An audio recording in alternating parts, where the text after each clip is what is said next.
Welcome back to my mini blog. তো আজকে চলে এসেছি আমার মায়ের বাড়িতে। তো এসেছি তার একটা কারণ হচ্ছে, দাঁড়াও তোমাদের সাথে শেয়ার করছি। এই যে কাঠবাস জোগাড় হয়ে গেছে আর ছাদে অলরেডি ফিট সমস্ত নিয়ে আসা হয়ে গেছে। তাহলে বুঝতেই পারছো আজকে আমরা কি করব। আজকে করতে চলেছি কাবাব, মানে বাড়ির ছাদেই, আমার মায়ের বাড়ির ছাদেই হবে কাবাব। তাহলে চলো সমস্ত কিছু তোমাদের সাথে শেয়ার করব কিভাবে করছি আমরা আজকে।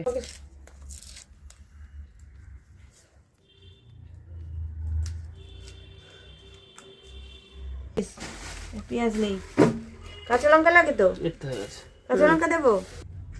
এই ফাঁকে বরমশাইকে দিয়ে চিকেনটাও সুন্দর কাটিয়ে নিলাম। এখন যাচ্ছে লেবু, আর বরমশাই করছে ম্যারিনেশন।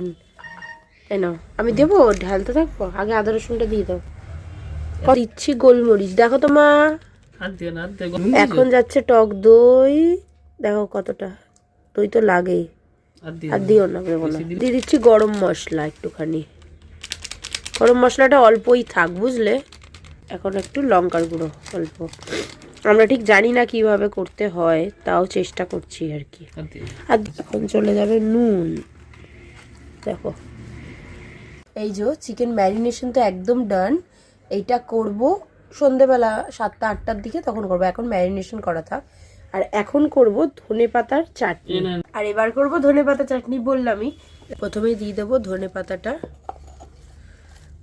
তারপরে দেব ওই কিছুটা পরিমাণ রসুন, তারপরে দেবো কিছুটা আদা, আর দুটো কাঁচা লঙ্কা, আর একটুখানি লেবু স্কুইজ করে দিয়ে দেবো এর মধ্যে।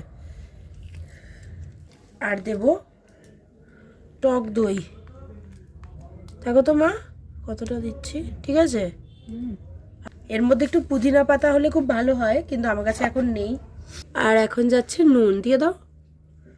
ব্যাস ব্যাস, আর দিও না, লাগলে পরে দিয়ে দেবো। এই যে আমাদের পেস্ট কিন্তু একদম রেডি, ভীষণ ভালো হয়েছে খেতে। আর পুদিনা পাতাটা থাকলে তো আরো ভালো লাগতো।